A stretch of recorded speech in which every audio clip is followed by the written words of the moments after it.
Monkey pox की दस्तक, रहे alert. दरअसल केंद्रीय स्वास्थ्य मंत्रालय ने 8 सितंबर को एक बयान जारी किया। इसमें बताया गया कि विदेश से लौटे एक व्यक्ति में मंकी पॉक्स वायरस के संदेह पर उसे अस्पताल में आइसोलेट कर दिया गया है। मंत्रालय ने कहा है कि चिंता करने की कोई बात नहीं है, फिलहाल उसकी हालत ठीक है। सैंपल लेकर जांच के लिए भेज दिया गया है। प्रोटोकॉल के तहत व्यक्ति के संपर्क में आए लोगों की ट्रेसिंग कराई जा रही है और वहीं संदिग्ध व्यक्ति की ट्रैवल हिस्ट्री भी निकाली जा रही है। इस मामले पर national centre for disease control नजर बनाए हुए हैं। विश्व स्वास्थ्य संगठन यानी WHO ने 14 अगस्त को मंकी पॉक्स को ग्लोबल पब्लिक हेल्थ इमरजेंसी घोषित किया है। इसके बाद ये पहला मामला है। तो आज इसी पर बात करते हैं। मैं हूं आपके साथ कविता थपलियाल। तो क्या है मंकी पॉक्स, क्या है मंकी पॉक्स के लक्षण और कैसे फैलता है मंकी पॉक्स, और इसी पर हमारे साथ खास मेहमान भी जुड़ गए हैं। Doctor Neha Patel, Nakshiwala consultant infectious disease, Bhailal Amin general hospital, साथ ही doctor Nilesh Shah, president Metropolis health care limited. आप दोनों का स्वागत है हमारी इस बेहद खास पेशकश में। तो बहुत ही बारीकी से हम शुरू करते हैं। अभी एक मामला सामने आया है, हालांकि सब कह रहे हैं कि फिलहाल घबराने की कोई ज़रूरत नहीं है, टेस्टिंग और ट्रेसिंग की प्रक्रिया जारी है। लेकिन डॉक्टर नीलेश, मंकी पॉक्स किस तरह की डिजीज़ है और इसको एक तरह से काफ़ी गंभीरता से लिया भी जा रहा है और बहुत ज़्यादा आगाह और सचेत भी कर दिया है WHO ने। ज़रा समझाइएगा कि ये किस तरह की एक बीमारी है। So, Yeah, doctor Nilesh. yeah. Kavita ji, thank you for inviting us. Monkey pox एक ऐसी बीमारी है जो हमारे कोविड के एक्सपीरियंस के बाद में शायद हम पैरानॉइड हो जाए। वैसा पैरानॉइड होना नहीं है, सतर्क बिल्कुल रहना है, लेकिन पैरानॉइड नहीं होना है। सतर्क इतना होना है कि हमको सारी तैयारी रखनी चाहिए। इस बीमारी से जैसे चिकन पॉक्स में ब्लिस्टर्स वगैरह होते हैं, उसी तरह की बीमारी है। आपको फीवर होगा, हेडेक होगा, मसल एक होगा और स्किन रैश आएंगे, ये सब होगा। ट्रांसमिटेबल डिसीज है, एक से दूसरे को लग सकता है। इसकी टेस्ट भी पॉसिबल है और ये सेल्फ लिमिटिंग डिसीज है।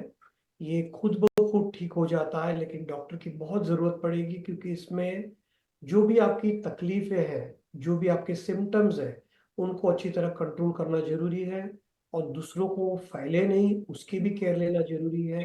डॉक्टर्स की गाइडेंस बिल्कुल जरूरी है इसके अंदर। बट मैं अगेन कहना चाहूंगा, सतर्क रहेंगे, लेकिन हम लोग पैरानॉइड नहीं होंगे इस बीमारी से। हमारा कोविड का एक्सपीरियंस जो भी था, इसमें बिल्कुल काम लगेगा। जिस तरह हमने अच्छी सावधानी रखी और प्रोटोकॉल फॉलो किया, उसी तरह प्रोटोकॉल फॉलो करना चाहिए। बिल्कुल। आपने कहा कि ये कंटेजियस है, तो डॉक्टर नेहा बताइएगा कि ये किस तरह से कंटेजियस है और किन किन बातों का आपको ख्याल रखना चाहिए, इसके सिम्टम्स क्या हैं। क्योंकि अब इतनी सारी जागरूकता इसको लेकर है नहीं, हालांकि लगातार कुछ ना कुछ छप ही रहा है इसको लेकर, लेकिन लोग कितना पढ़ पा रहे हैं और पढ़ने के बाद कितना संज्ञान में रख रहे होंगे हमें नहीं पता। तो बताइएगा, कंटेजियस है, क्या सिम्टम्स होते हैं और एग्जैक्टली किस तरह के बैक्टीरियाज की हम बात कर रहे हैं यहाँ पर। Thank you Kavita ji for inviting me here. मैं थोड़ा इसके बारे में थोड़ा साइंटिफिक डिस्कशन कि क्या है ये एमपॉक्स, उसके बारे में बताना चाहूंगी। इसको अभी WHO ने डिक्लेयर किया है कि हमको इसको मंकी पॉक्स नहीं बोलना चाहिए।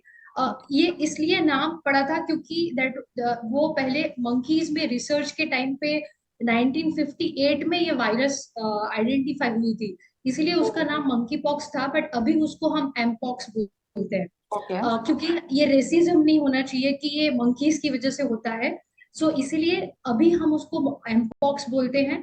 और एमपॉक्स के अभी तक बहुत सारे आउटब्रेक्स हुए हैं, बट वो मेजरली अफ्रीकन कंट्री में ये एंडेमिक ज्यादा है। और अभी तक के जो आउटब्रेक्स थे वो अभी लास्ट जो था 2022 में था, वो अफ्रीका के बाहर की कंट्रीज में था, यूरोपियन कंट्रीज में था। बट वो इतना सिवियर नहीं था, माइल्ड केसेस थे, और जितने भी केसेस थे उसमें से डेथ रेट भी बहुत कम था। अभी ये एमपॉक्स का जो बात कर रहे हैं वो बहुत अलग है अभी तक के सब आउटब्रेक से। और ये स्टार्ट हुआ है अफ्रीका से, और अभी नाउ वो अभी it is spreading near by countries, जो नजदीक की कंट्रीज है उसमें भी अभी केसेस मिल रहे हैं, जैसे कि स्वीडन, थाईलैंड, उसमें भी केसेस, फिलीपाइंस, उसमें भी केसेस आए हैं। अभी हमारी कंट्री में एक सस्पेक्टेड केस है, बट अभी वो दैट गवर्नमेंट अभी उसके पीछे देख रही है। अभी जैसे आपने मेरे को क्वेश्चन पूछा कि एमपॉक्स कैसे फैलता है, उसके लक्षण क्या है। एमपॉक्स फैलता है प्राणी से मनुष्य, या फिर ह्यूमन टू ह्यूमन। मनुष्य मतलब ह्यूमन टू ह्यूमन ट्रांसफर कैसे होता है, तो क्लोज कांटेक्ट, और कैसे रेस्पिरेटरी, मतलब कुछ भी रेस्पिरेटरी सिम्टम्स रहते हैं, सर्दी खांसी, वैसे जैसे हम कोविड में देखते थे वैसे ही ट्रांसमिट होता है। बट यहाँ पे एक दूसरा अलार्मिंग ये है कि वो फोमाइट से भी ट्रांसमिट होता है। फोमाइट्स मतलब कि बेड क्लोथ्स वगैरह से, फर्नीचर, वैसे भी स्प्रेड होता है, क्योंकि ये जो वायरस है वो एनवायरमेंट में ज्यादा लंबा टाइम रहता है। और फिर जो भी प्रेग्नेंट वुमन से बच्चे को फैल सकता है, और सेक्सुअली ट्रांसमिट होता है। अभी तक के आगे के जो आउटब्रेक्स थे उसमें ज्यादा वो सेक्सुअली ट्रांसमिट होता था, और इस बार का जो है वो वेरिएंट भी ज्यादा उससे ट्रांसमिट हो सकता है। और दूसरे जो एनिमल्स टू ह्यूमन है, उसमें जो भी इन्फेक्टेड एनिमल्स है जैसे कि मंकीज, स्क्वेरल, वो सबसे फैल सकता है। और उसके लक्षण क्या है, लक्षण में एक जैसा कोई भी वायरल वायरल डिजीज रहता है, उसका प्रोड्रोमल फेज रहता है, जिसको हम बोलते हैं कि स्टार्टिंग का फेज, जिसमें जैसे वायरल में फीवर, बॉडी एक, फटीग, मतलब शरीर दुखना, थकान ज्यादा लगना, फिर स्पेलिंग नोड्स आना जिसको हम लिम्फेडेनोपैथी बोलते हैं, और वो 1 से 4 दिन तक हो सकता है। उसके बाद एमपॉक्स में सबसे इम्पोर्टेंट क्या है, वो है रैशेस।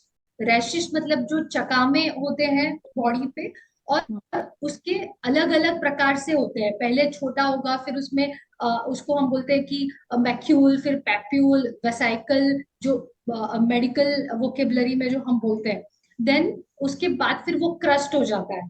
अभी ये रैश हमको दूसरे जो डिजीज है जैसे कि चिकन पॉक्स, उसमें भी रैशेस होते हैं। तो ये सब उसके जैसे दिखने वाले डिजीज है, बट इसमें क्या है कि ये रैश 1 महीने तक रुक सकता है। और जैसे चिकन पॉक्स में ऐसा होता है कि अगर वो हुआ तो जब वो क्रस्ट हो जाता है, मतलब वो शरीर से निकल जाता है, वो इन्फेक्शियस नहीं रहता है, चेप लगने का ज्यादा चांसेस नहीं रहते। बट इसमें जब तक वो नॉर्मल स्किन नहीं होती तब तक उसका ध्यान रखना होता है। तो इसीलिए आइसोलेशन इसका मतलब पेशेंट को आइसोलेशन का टाइम 1 महीने तक का जा सकता है। बाप रे।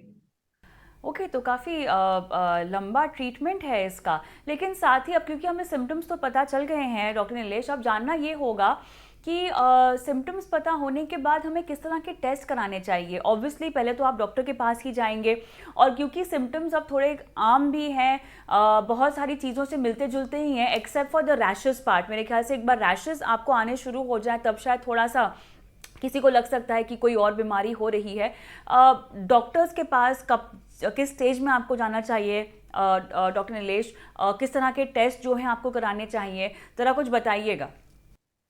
तो टेस्टिंग एब्सोल्युटली डॉक्टर की गाइडेंस से ही करना चाहिए। आपको ब्लाइंडली आके जस्ट मुझे ऐसे सिम्टम दिख रहे हैं सोच के इस टेस्ट के लिए भागना जरूरी नहीं है। अंडर डॉक्टर्स गाइडेंस ही आप टेस्ट करवाइए। टेस्ट 2 प्रकार के हैं, एक है मॉलिक्यूलर टेस्ट और एक है सीरोलॉजिकल टेस्ट। मॉलिक्यूलर टेस्ट बहुत रिलायबल है, सीरोलॉजिकल टेस्ट की अभी तक इतनी रिलायबिलिटी प्रूव नहीं हुई है। मॉलिक्यूलर टेस्ट यानी कोविड में जब भी हम पीसीआर की टेस्ट करते थे वो मॉलिक्यूलर टेस्ट थी। इसमें भी मॉलिक्यूलर टेस्ट ही होती है जिसके अंदर वायरस का हम लोग जीनोम डिटेक्ट करते हैं पीसीआर नाम के मेथड के साथ। तो पेशेंट का सैंपल लिया जाता है। सैंपल 2-3 प्रकार के होते हैं, लेकिन सबसे ज्यादा सही सैंपल रहेगा जो लीजन के ऊपर से हम लोग लेंगे वो सैंपल। पेशेंट का एक ट्रेंड टेक्नीशियन कलेक्शन करके वायरल ट्रांसपोर्ट मीडिया में अच्छी इंटीग्रिटी के साथ में सैंपल लेके आए, और उसका पीसीआर टेस्ट करके वायरस है कि नहीं ये डिटेक्ट करना जरूरी है। बहुत बार ऐसा होगा कि ये बच्चों में स्पेसिफिकली इसके सिम्टम्स, चिकन पॉक्स के सिम्टम्स दोनों बेशक हो सकते हैं और डॉक्टर को जरूरत पड़ेगी कि इसको डिफरेंशिएट करते हैं और तभी टेस्ट की शायद जरूरत पड़ेगी। ओके। टेस्टिंग प्राइवेट लैब्स में अलाउड नहीं है, जब भी अलाउड होगी ये प्रोटोकॉल यूज किया जाएगा, but everything under government guidelines decision, उनके अंडर ही टेस्टिंग करनी चाहिए। टेस्टिंग करना अच्छा नहीं रहेगा। डॉक्टर नेहा, क्योंकि बच्चों का अभी जिक्र हुआ है, तो अब ये बताइए कि बच्चों में कैसे हम समझे कि ये चिकन पॉक्स नहीं है और ये एम पॉक्स है। नज़रअंदाज भी तो हुआ जा सकता है अगर किसी को एम पॉक्स हो रहा है बच्चों को, बिकॉज वही अवस्था भी होती है जब बच्चों को नॉर्मली हम देखते हैं कि चिकन पॉक्स होता है। ख़ासतौर से उसकी तादाद वैसे अभी कम हो गई है काफ़ी, बट कैसे समझे कि ये चिकन पॉक्स नहीं है, ये एम पॉक्स है बच्चों में? ये आपने बहुत इम्पोर्टेंट क्वेश्चन पूछा। जो चिकन पॉक्स के रैशेस है वो जैसे स्प्रेड होना चालू होते हैं वो इनसाइड टू आउट, मतलब वो पहले चेस्ट पे, फेस पे, फिर हैंड्स पे आते हैं। और उसपे पाम और सोल इतने इन्वॉल्व नहीं रहते, बट एमपॉक्स में वो सबसे पहले फेस, हैंड्स एंड लेग्स, हाथ और पैर में आते हैं, फिर वो अंदर की तरफ स्प्रेड होते हैं।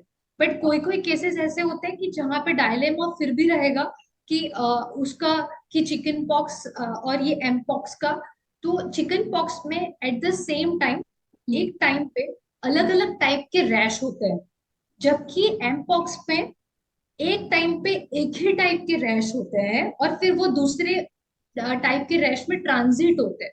But at a time type of rash वो हमको मदद कर सकता है। दूसरा, चिकन पॉक्स में जो मैंने बात करी लिम्फेडेनोपैथी, जो गांठें होती है जो गले में, एक्जिला में, वो गांठें हमको चिकन पॉक्स में नहीं मिलेगी बट एम पॉक्स में मिलेगी। और चिकन पॉक्स में बहुत रैपिड उसके एकदम जल्दी से सब सिम्टम्स आते हैं और वो रैश का ट्रांजिशन भी बहुत जल्दी रहता है, जबकि एम पॉक्स में वो एकदम धीरे से, जैसे मैंने आपको बताया कि वो 4 हफ्ते तक जाने वाला डिजीज है। Right right right right. तो अब सवाल यहाँ पर ये होता है डॉक्टर नीलेश के, ट्रीटमेंट फिर किस तरह का है? देखिए, कोविड में हम ट्रीटमेंट का हमें इंतज़ार करना पड़ा, फिर बाद में वैक्सीनेशंस वगैरह आई हैं। एमपॉक्स को लेके ट्रीटमेंट का प्रोटोकॉल क्या है? वैसे एमपॉक्स सेल्फ लिमिटिंग डिसीज है, बट उसके ट्रीटमेंट के बारे में I think doctor Neha will be the right person. पूरा टेस्टिंग लैब तो वो सही होगी कि उनके मुंह से आप सुनेंगे तो बेटर रहेगा। जी बिल्कुल, अब बताइए डॉक्टर नेहा, बताइए। यस, सो ट्रीटमेंट में जैसे कि बाकी सब वायरल डिजीजेस है, वैसे इसका मेन ट्रीटमेंट हमारा है सिम्टोमेटिक रिलीफ। और एमपॉक्स का एक एक बहुत जो सेलिएंट फीचर, जैसे आपको मैंने बताया रैश, वो दे आर वेरी, वो बहुत पेनफुल रहते हैं। तो पेशेंट को एडमिशन का जरूरत तब पड़ सकता है जब उसको पेनफुल रैश हो, तो पेन का ट्रीटमेंट। और कभी कभी तो उसको बहुत ज्यादा पेन किलर्स देने पड़ते हैं जो हम नॉर्मल पेन में देते हैं उससे भी ज्यादा। मतलब मैं ये समझाना चाह रही हूँ कि वो रैश बहुत पेनफुल रहते हैं, जो बाकी सबसे हम डिफ्रेंशिएट कर सकते हैं, अलग कर सकते हैं कि ये अलग तरीके के रैश है। दूसरा, उसमें हाइड्रेशन जो हम बाकी सब वायरल डिजीज में करते हैं। और कहीं रिपोर्ट्स है कि जहाँ पे वायरस की दवाइयां यूज करी है, बट मेन ट्रीटमेंट उसका रहेगा सिम्टोमेटिक रिलीफ और उसका आइसोलेशन। जो भी स्टाफ वो केयर कर रहा है उसको, जैसे हम कोविड में पूरा पीपीई पहनते थे, वैसा हेड टू टो सब कवर करके पेशेंट का ट्रीटमेंट करना होगा। ओहो, अच्छा। अब ऐसे में क्योंकि जो हमें बाकी ग्लोबली केसेस मिल रहे हैं डॉक्टर नीलेश, क्या बच्चों के केसेस ज़्यादा हैं? क्या बच्चों के मामले ज़्यादा आ रहे हैं? नहीं, वो स्टैटिस्टिक्स हमने पढ़े नहीं है, बट जो न्यू वर्जन है वो बच्चों में ज्यादा अफेक्ट करता है, वो बहुत क्लियर है। अच्छा। काउंट मैं नहीं बता पाऊंगा आपको, बट न्यू जो वेरिएंट है 2022 का, वो बच्चों को ज्यादा अफेक्ट करता है। May be doctor Neha can confirm this. जी जी, डॉक्टर नेहा। जो 2022 में जो आउटब्रेक हुआ था, जो यूरोपियन कंट्रीज में था, वहां पे दोनों एडल्ट और पीडियाट्रिक, मतलब चिल्ड्रन, दोनों में केसेस ज्यादा थे। और वो टाइम पे जो माल नरिश्ड, इम्यूनो कॉम्प्रोमाइज, जिसका इम्यूनिटी कम हो, वैसे बच्चों में ट्रांसमिट हो रहा था।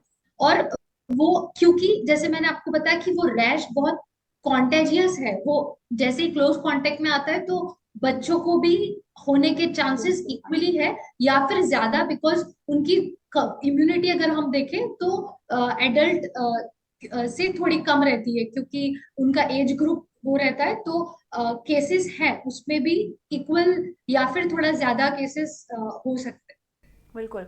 अब जैसे कि कोविड के बाद हमने देखा डॉक्टर नीलेश कि आपको लगातार कुछ महीनों के लिए अपने बॉडी चेकअप्स कराने पड़ते रहते थे, स्पेशली अगर आप कोमॉर्बिड हैं तो आपका लंग्स का, आपके हार्ट का, इस तरह के टेस्ट फॉलोअप्स के तौर पे डॉक्टर्स ने रेकमेंड किए हैं। अब एम पार्ट यहाँ पर वीक हो सकता है, कोई भी इंटरनल फंक्शन में किसी भी तरह की कॉम्प्लिकेशंस आ सकती हैं, क्या ऐसा कुछ है? एमपॉक्स अगर टेस्टिंग की बात करें, during mpox and after mpox, जी जी। ड्यूरिंग एमपॉक्स जैसे मैंने बताया PCR will be right test उसके लिए, हम्म, और वो अंडर डॉक्टर गाइडेंस करनी चाहिए। बिल्कुल। जैसे आप जानते हैं वैसे इसकी कुछ ट्रीटमेंट वैसे डायरेक्ट ट्रीटमेंट है नहीं, हम्म ये पूरी सिम्टोमेटिक रिलीफ के लिए डॉक्टर्स काम करते हैं और आइसोलेशन करते हैं। हम्म पोस्ट ट्रीटमेंट थोड़ी इम्पैक्ट तो होगी, लेकिन मुझे नहीं लगता है कि कोई उसके लिए हेल्थ चेकअप जैसी कुछ चीज करवानी चाहिए, वो कुछ रिकमेंडेड नहीं है। ऐसा कई रिकमेंडेशन कोई WHO या CDC गाइडलाइंस में भी नहीं है। अगर आप एनुअली चेकअप करवाते हैं रेगुलरली, वो आप एनुअल चेकअप करवाइए। बट जस्ट बिकॉज आपको एमपॉक्स की बीमारी शायद अगर हो गई तो हम्म की वजह से आपको पर्टिकुलर ट्रीटमेंट करवाने की जरूरत नहीं है, नहीं। अनलेस आपको कुछ कॉम्प्लिकेशन आ गए। ओके एमपॉक्स के कुछ ओके। कुछ केसों में कॉम्प्लिकेशन आ सकते हैं, हम्म जैसे कुछ न्यूमोनिया काइंड ऑफ केसेस, या आपकी आंख में ज्यादा तकलीफ होना, वो अगर केसेस आ गए तो हम्म उसके लिए चेकअप करवाओ तो अलग बात है। बट जस्ट सिंपल एमपॉक्स होने के बाद जब हम्म आप रिकवर हो गए हैं तो हम्म उसके ट्रीटमेंट प्रोटोकॉल जरूरी नहीं है।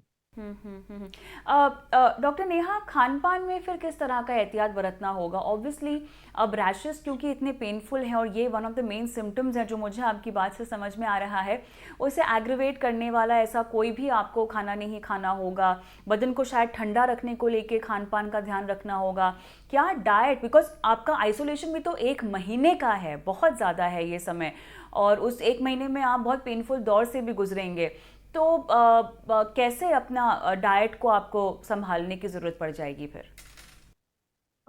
इसमें डाइट में जो न्यूट्रिशियस फूड है वही फॉलो करना है, जैसे हम दूसरे वायरल इन्फेक्शन में करते हैं।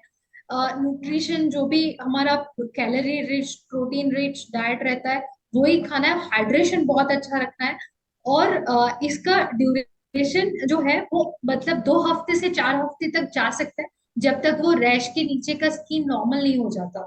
बट तब तक हमारा जो नॉर्मल जनरल मेजर्स है, जो हमको खुद के जो हम रूटीन हाँ, बेसिस पे करते हैं। अब जैसे कि चिकन पॉक्स में डॉक्टर नेहा हम तला हुआ अवॉइड करते हैं खाना, ठंडा खाना दिया जाता है, बहुत ज़्यादा तला हुआ और इस तरह के पकवान जो है वो एकदम सादा बेसिक खाना जो है वो ज़्यादा दिया जाता है, क्या यहाँ पर भी वही चीज़ लागू होगी फिर? क्योंकि उसमें एक एक दूसरा एक चीज जो आपने जैसे क्वेश्चन पूछा उससे आई आई मेरे को वो ऐड करना, I would want to add कि जी। उसमें जो रैश है जैसे शरीर पे होते हैं वैसे मुंह में भी होते हैं। तो जैसे आप बोल रहे हो वो बहुत इंपॉर्टेंट है कि कभी कभी मुंह में जो रैश होते हैं उसकी वजह से खाना पीना कम हो जाए, तो ऐसा होता है। तो जैसे कि ठंडा या फिर ज्यादा लिक्विड डाइट जो भी पेशेंट ले सके, उसकी कंडीशन के अकॉर्डिंगली वो लेना चाहिए। और अगर उससे भी अगर नहीं ले पाते तो फिर उसके लिए हमको हॉस्पिटल में एडमिट करके IV लाइन से फ्लूइड देना, वो सेकंड स्टेज पे नेक्स्ट वो होगा मैनेजमेंट। बिल्कुल। तो मेरे ख्याल से क्योंकि अभी जांच पड़ताल चल ही रही है और ऐसे में इस खास पेशकश के जरिए दर्शकों को हमने ये समझाया है कि कैसे उन्हें थोड़ा सा अवेयर रहने की ज़रूरत है, थोड़ा सा अपना ख्याल रखने की ज़रूरत है, और क्योंकि बच्चों में ये केस अधिकतर अब पाए भी जा रहे हैं, ऐसे में बच्चों का आपको बेहद ख्याल रखना होगा। मौसम भी बदल रहा है, बारिश की वजह से भी हम देख रहे हैं कि अपने आप बहुत सारे बैक्टीरियल इन्फेक्शंस जो बच्चों को होते रहते हैं, उन्हें भी संभालना है, और प्लस इस तरह की नई नई बीमारियों को लेकर सतर्कता बरतने की बहुत बहुत ज़रूरत है। आप दोनों का शुक्रिया, समय निकाला और हमारे दर्शकों को तमाम जानकारियाँ दी, उनका मार्गदर्शन किया। मुझे भी इस खास पेशकश में इजाज़त दें। नमस्कार।